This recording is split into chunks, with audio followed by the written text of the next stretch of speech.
Recording in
굿모닝.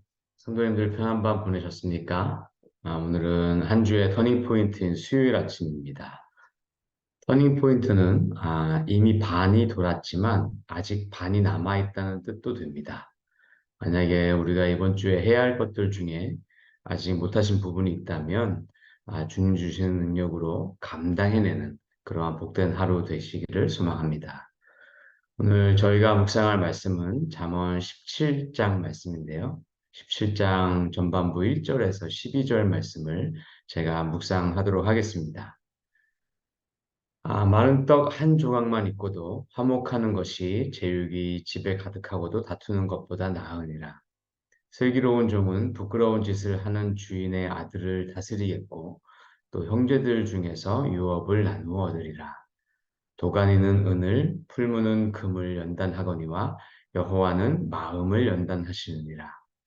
악을 행하는 자는 사악한 입술이 하는 말을 잘 듣고 거짓말을 하는 자는 악한 혀가 하는 말에 귀를 기울이느니라. 가난한 자를 조롱하는 자는 그를 지으신 주를 멸시하는 자요. 사람의 재앙을 기뻐하는 자는 형벌을 면하지 못할 자니라. 손자는 노인의 면류관이요 아비는 자식의 영환이라. 지나친 말을 하는 것도 미련한 자에게 합당하지 아니하거든. 하물며 거짓말을 하는 것이 존귀한 자에게 합당하겠느냐. 뇌물은 그 임자가 보기에 보석 같은즉 그가 어디로 향하든지 형통하게 하느니라. 허물을 덮어주는 자는 사랑을 구하는 자요 그것을 거듭 말하는 자는 친한 것을 이간하는 자니라. 한마디 말로 총명한 자에게 충고하는 것이 매 100대로 미련한 자를 때리는 것보다 더욱 깊이 박히느니라. 악한 자는 반역만 힘쓰나니 그러므로 그에게 잔인한 사자가 보냄을 받으리라. 차라리 새끼 빼앗긴 암곰을 만날지언정 미련한 일을 행하는 미련한 자를 만나지 말 것이니라. 아멘. 자, 오늘 말씀도 여러 가지 지혜들이요, 이 병렬식으로 나열되어 있죠. 그래서 가능하면 좀 내용별로 이렇게 그룹핑을 하면 우리가 좀 더 잘 묵상할 수 있을 것 같습니다. 먼저 2절, 3절 말씀을 보시겠는데요. 본문 말씀의 이 시작 부분과 끝 부분에서는 이 지혜가 무엇인지, 그러니까 지혜의 개론이라고 할 수 있겠죠. 각각의 지혜의 강론보다는 개론을 좀 먼저 이야기하고 있는 것을 봅니다. 먼저 2절 말씀인데요. 슬기로운 종, 즉 지혜가 있는 자는요. 비록 그 신분이 종이라 할지라도 주인의 아들보다도 존귀 여김을 받고요. 또 자녀의 위협을 받을 수 있다라고 이야기합니다. 그러니까 하나님의 지혜를 잘 깨달아서 순종하는 것이 이게 얼마나 귀한 것인지 우리가 다시 한번 생각해 보게 되는 것 같아요. 그런 사람에게는요, 그가 타고난 신분의 제한도 뛰어넘는 축복이 있고요. 또 그에게 자연스럽게 상속되지도 않은 유업도 또 주어지게 되는 것입니다. 얼마나 감사합니까? 그렇죠? 또 3절 말씀에 보니까 여호와는 마음을 연단하시느니라. 그러니까 하나님의 지혜가 연단하는 것은요, 결국 우리 마음이라는 것이죠. 마치 도가니가 은을, 풀무가 금을 연단하듯이 하나님은 우리 마음을 연단하시는 분이십니다. 이렇게 우리가 연단받은 마음을 갖게 되면요, 우리 감정에 따라서 이렇게 쉽게 좌지우지되지 않고요, 또 낙심되는 상황에서도 소망을 잃지 않을 수 있습니다. 또 다른 사람에게도 사랑과 예의로 대하는 그러한 인품이 우리 가운데 성숙되어집니다. 따라서 하나님이 연단하신 마음은 우리에게 신앙과 인격의 성숙의 열매를 가져다 줍니다. 이제 또 마지막 11, 11절 말씀을 좀 보면 좋겠어요. 11절 보니까 악한 자는 반역을 일삼는다 이런 내용이죠. 근데 이것은요, 히브리어 이 구어를 보면 이 반역을 일삼는 자는 악만 추구한다 이렇게 거꾸로도 이렇게 해석이 가능해요. 그래서 결국 보면은 악인과 반역하는 것을 동일시 여기고 있습니다. 그렇죠. 그런데 악인이 반역하는 그 반역의 대상이 누군지가 중요한데요. 문맥상 잘 보면 그 반역의 대상은요, 하나님입니다. 하나님. 왜냐면요, 그 반역을 하게 됐을 때 그 반역하는 자에게 잔인한 사자를 보내실 권한이 있는 분은 하나님이시기 때문에 그렇습니다. 그렇죠. 자, 그래서 결국 악인은 하나님을 반역하는 사람이 되는 거고요. 그런데 그가 반역하는 것은 하나님의 지혜를 반역하는 것입니다. 우리가 이 잠언에서 말하는 하나님의 지혜는요, 결국 하나님의 뜻입니다. 하나님의 섭리입니다. 하나님의 창조 원리고요. 하나님의 이 세상 통치 원리예요. 이것들을 거스리는 자가 악인이고, 이러한 자는 하나님께서 친히 심판하시겠다는 경고의 말씀을 하고 계시는 겁니다. 자, 12절 말씀에 보니까 그의 미련함의 결과는 차라리 새끼 빼앗긴 앙검을 만나는 것보다 못하다. 하나님의 지혜를 반역하는 사람과는 만나지도 말라라고 이야기합니다. 자, 우리 크리스천들이 세상을 살면서요, 이 믿는 사람하고만 살아갈 수는 없는 노릇 아닙니까? 그리스도인들과의 교제가 있다면 비그리스도인들과의 이 교제와 관계도 우리가 지혜롭게 잘 맺어나가야 될 필요가 있습니다. 그 사실이죠. 하지만 단순히 하나님을 안 믿는 것과요, 하나님을 무시하고 하나님께 반역하는 것은 좀 우리가 구별할 필요가 있겠습니다.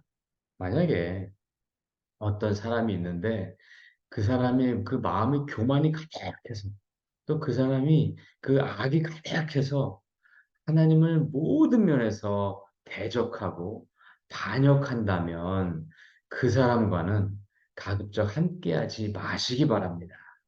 그런 자는요, 하나님께서 반드시 심판할 자입니다. 따라서 우리가 정말 전도의 목적이 아니라면 가급적 그런 사람과 어울리지 않는 게 성경이 말하는 지혜로운 자입니다. 하나님은요, 주의 자녀들이 어떤 사람들과 사귐을 갖는지도 중요하게 보시는 분이십니다. 자, 고린도전서 15장 33절에도 이렇게 말씀하죠. 악한 친구는 선한 행실을 더럽힌다. 내 친구가 악하면 나의 선한 행실도 더럽혀진다고 말씀하고 있습니다. 자, 이제 이렇게 지혜의 어떤 개론들을 봤고요. 이제 오늘 본문이 말하는 구체적인 지혜들을 하나씩 살펴보겠습니다. 먼저 1절 말씀과 6절 말씀에서는요. 가정에 대한 지혜를 말씀하시는데요. 이 가정에 대한 지혜의 핵심은 화목입니다. 화목. 그렇죠. 자, 1절 말씀. 마른 떡 한 조각만 있고도 화목한 것이 제육이 가득하고도 다투는 것보다 낫다. 자, 하나님이 가정해 주시는 가장 큰 축복은 화목입니다. 하나님의 가정은 화목을 추구하는 가정입니다. 이것이 신구약의 일관된 가르침입니다. 자, 구약에서 십계명에서도요, 내 부모를 공경하라라고 말씀했고요. 신약에서 바울이 고린도전서와 에베소서에서도 한 가정에 대한 가르침을 여러 가지로 말씀하는데요. 그 결국은 부모와 자녀가, 그렇죠? 또 부부간에 어떻게 화목을 이루어 나갈지에 대한 지혜의 말씀들이거든요. 그러니까 우리 가정이 이러한 말씀에 입각해서 화목한 가정이 되면 6절 말씀이 이루어지는 거예요. 우리의 자손들은 조상들의 면류관이 되고요. 우리의 조상들은 자손의 영화가 됩니다. 그렇죠. 이게 얼마나 아름답습니까? 또 그런데 이 건강한 부부 관계가 자녀 교육의 첫걸음입니다. 그러니까 부부 관계가 좋으면 자녀 교육이 그게 자연스럽게 이어지는 것이죠. 부모가 서로 존중하고 서로 사랑하는 것으로 바로 서 있으면 자녀들은 그 안에서 안정감과 행복감을 느낍니다. 그렇죠. 그렇게 자라난 자녀들이요. 부모님도 사랑하고요. 또 다른 사람들도 사랑하는 사람이 됩니다. 그래서 이 건강한 부부관계와 자녀 교육은 서로 밀접하게 연관이 되어 있어요. 어느 한 부분만 할 수가 있는 것이 아닌 것이죠. 자, 사랑하는 성도 여러분, 우리가 세상에 어떤 것 이루겠다고 가정의 화목을 포기하는 것은요, 너무 큰 것을 포기하게 되는 것입니다. 그래서 우리는요, 가정의 화목을 우리 삶의 정말로 최우선순위로 삼기를 소망합니다. 본문이 말씀하시는 그러한 복된 가정이 우리 모든 가정 되시기를 주님의 이름으로 축원드립니다. 자, 다음으로 본문이 말하는 말씀은요. 이, 이 말에 대한 것입니다. 이 4절 말씀입니다. 악인은 악인의 말만 듣는다라는 말씀입니다. 악인은 이 악인의 말하는 것만 들어요. 저는 이 말씀 쭉 보니까 이 구약의 르호보암이 좀 떠오르더라고요. 자, 르호보암에게는 아버지 솔로몬을 모셨던 참 지혜로운 이 나이 많은 신하들이 있었어요. 그렇죠. 그런데 그는요, 그 지혜로운 신하들의 말을 듣기보다는 자기와 함께 자라난 그 소년들의 조언을 듣기를 더 좋아했어요. 그래서 이 여로보암과 온 이스라엘의 이 요구사항들을 다 무시하고 그들의 멍에를 더 무겁게 했습니다. 결국 어떻게 됐습니까? 그로 말미암아서 이스라엘과 유다가 갈라지게 되었죠. 이는요, 르호보암이 단순히 둘 중에 한 선택을 한 것이라고 보기보다는요, 그 안에 하나님을 경외하는 지혜의 마음이 없다 보니까 그는 그냥 악한 소리가 더 듣기 좋았던 것이에요. 그래서 악한 사람은 악한 말을 듣습니다. 그리고 그렇게 따릅니다. 결국은 그 결과도 좋지 않은 것이에요. 자업자득인 것입니다. 자, 5절 말씀 보니까 악인은 가난한 자를 조롱해요. 이 가난한 자를 조롱하는 말도 서슴지 않아요. 근데 이게 어떤 일이냐? 이는요, 가난한 자를 지으신 하나님을 멸시하는 것이라고 말합니다. 그래서 왜 우리가 우리 주변에 있는 조금 부족한 사람, 또 사회적으로 비천한 그 대우를 받는 사람들에게 잘해줘야 되느냐? 그 사람도 하나님이 지으신 자이기 때문입니다. 만약에 우리가 그 사람을 함부로 대하면 그 사람을 지으신 하나님을 함부로 대하는 것입니다. 이것이 하나님의 관점에서 우리가 이웃을 잘 대해야 되는 그런 이유가 잘 설명되어진 말씀입니다. 또 타인의 재앙을 보고 기뻐하는 사람은 주께서 그에게 형벌을 주실 것이다 라고 말하고 계십니다. 자, 7절 말씀 보겠습니다. 지나친 말을 하는 것도 미련한 자에게 합당하지 아니하거든. 요건 좀 우리가 좀 이해를 해야 되는 말이에요. 지나친 말이다. 이 원어적 표현은요. 뭔가 넘치는 말. 넘치는 말. 요만큼인데 그거보다 넘치는 말. 근데 이게 부정적인 뜻도 되고 긍정적인 뜻도 되지 않습니까? 부정적인 뜻이면 좀, 너는 좀 이거보다 거만한 말을 하는 거죠. 요만큼인데 그거보다 더 많은 말을 하니까요. 근데 긍정적인 것은요, 아주 훌륭한 말을 하는 것도 됩니다. 이게 두 가지 뜻을 함께 다 생각할 수 있는데요. 문맥상 볼 때 여기서는 아주 훌륭한 말로 생각하는 게 더 좋을 것 같아요. 왜냐하면 이게 미련한 자에게는 그 훌륭한 말, 넘치는 말이 합당하지 않다고 말씀하기 때문입니다.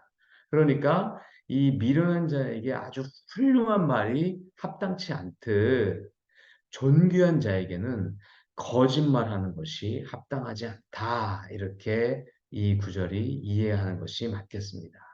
자, 그러면 지혜로운 자는 진실된 말을 하라는 그러한 뜻이 되겠죠. 자, 그렇습니다. 또 10절 말씀 보니까요. 한마디 말로 총명한 자를 충고하는 것이 미련한 자에게 매를 대는 것보다 더 유익하다. 자, 성경은요. 지혜로운 자와 미련한 자를요, 이 구분할 때 그가 들을 귀가 있느냐로 이 구분하는 이 경우가 굉장히 많습니다. 그래서 마태복음 11장에서 예수님도 들을 귀 있는 자는 들을지어다. 그렇죠? 또 마태복음 7장에서도 돼지에게 진주를 던지지 말라라고 말씀하셨습니다. 왜냐하면 미련한 자는요, 미련한 자는 자기에게 도움이 되는 말을 들어도요, 그 말을 새겨듣지 않아요. 오히려 그 말을 한 사람을 미워하고요. 그 말을 한 사람에게 공격까지도 하게 됩니다. 그런데 지혜가 있는 사람은요.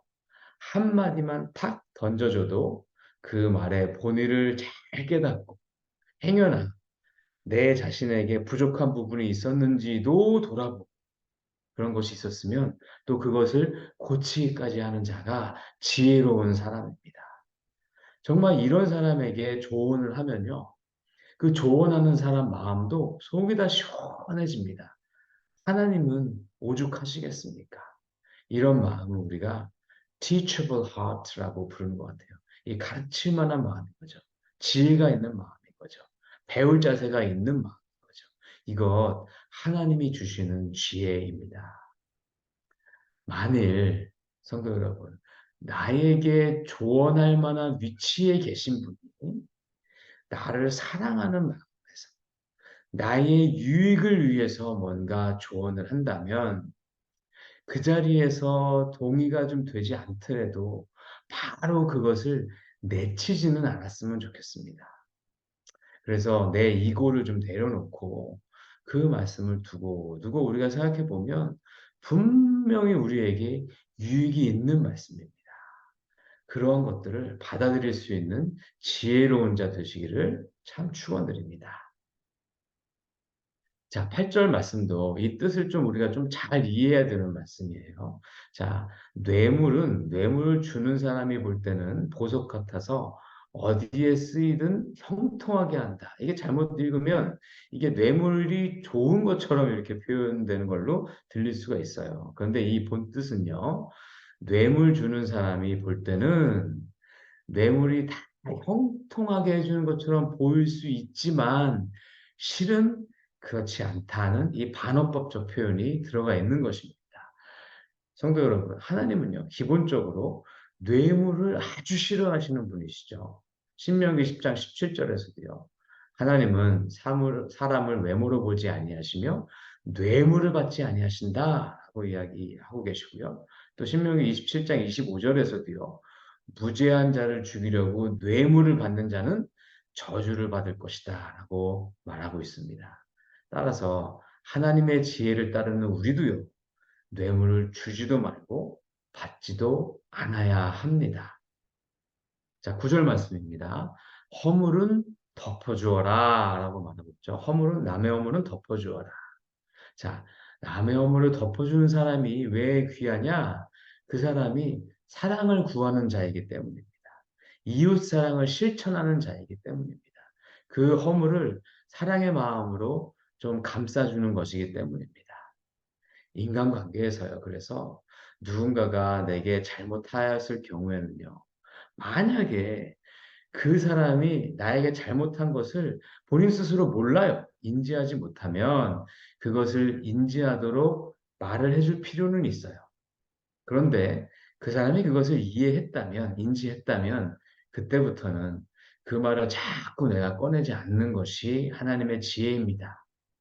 근데 반대로 내가 계속 그것을, 그 남의 허물을 계속해서 이야기한다면, 오히려 그 사람이 이간질하는 자가 된다고 오늘 본문은 말씀하고 있습니다. 자, 오늘 말씀에서도요, 우리 성도님들이 세상을 살아가면서 따라야 할 여러 가지 하나님의 지혜의 말씀들이 담겨져 있습니다. 가정의 화목의 부분도 말씀하시고요. 또 우리가 말의 부분도 말씀하시고요. 또 뇌물의 부분, 또 남의 허물의 부분 등을 말해주고 있습니다. 사랑하는 성도 여러분, 이 말씀들 중에 만약에 우리에게 잘 실천이 안 되는 부분이 있으십니까? 하나님은요, 그 부분을 연단하시기 원하시는 줄 믿으시기 바랍니다. 연단이요, 그 뜻이 테스트하는 거예요. 이그제민 하시는 거예요. 감찰하시는 거예요. 그래서 하나님이 우리 마음을 감찰하시다가 아들아, 딸아, 네가 이 부분이 좀 잘 안 된다라고 성령님 통해서 알려주시는 게 연단이에요. 이렇게 연단하시면 우리는 그것을 teachable heart를 가지고 고쳐 나가시는 게 지혜로운 사람입니다. 이렇게 조금씩 우리 마음을 연단해 나간다면 우리도 더더욱 주님 닮아가는 정말로 우리 신분이 종이지만 그 자녀의 유업을 받는 축복이 우리에게 있을 줄로 믿습니다. 우리 그런 자 되시기를 주님의 이름으로 축원드립니다. 우리 함께 기도하시겠습니다. 주님, 하나님께서 우리 마음을 연단하시면 우리가 그것을 겸손하게 받아들이겠습니다. 하나님께서 성령님으로 우리에게 말씀하시던, 나에게 말씀할 수 있는 위치에 계신 분을 통해서 말씀하시던, 우리가 겸손하게 그것을 받아 하나님 가운데 내 스스로를 성숙하게 하는 그러한 좋은 기회로 삼아가는 지혜로운 자 되기 원합니다. 주님 도와주시옵소서. 우리 주 예수 그리스도 이름으로 기도하옵나이다. 아멘. 감사합니다. 우리 함께 기도 제목 나누겠습니다. 먼저 오늘 말씀 생각하시면서 각자에게 주신 마음 놓고 하나님 앞에 진실된 기도를 드리시기 바랍니다. 이번 주는요, 우리 한 해를 마감하고 또 결실을 맺는 땡스기빙 주일이죠. 이미 우리 삶 가운데 베푸신 은혜들을 기억하고 또 앞으로 베풀어 주실 은혜들을 생각하면서 감사하는 그러한 기도를 드리시면 참 좋을 것 같아요. 또 교회적으로 볼 때도요. 올 한 해는요. 우리가 교회적으로 "회복을 넘어 부흥으로"라는 표어를 가지고 지금껏 달려왔습니다. 정말로 이 말씀이 그냥 슬로건으로 그치는 것이 아니라 우리 공동체 가운데, 또 우리 가정 가운데, 또 우리 일터 가운데, 내 심령 가운데 정말 하나님의 부흥이 가득 넘치게 되는 2023년 되게 해 달라고 기도해 주시면 감사하겠습니다. 우리 기도하시고 일상 가운데로 나아가시겠습니다. 우리 함께 기도하시겠습니다.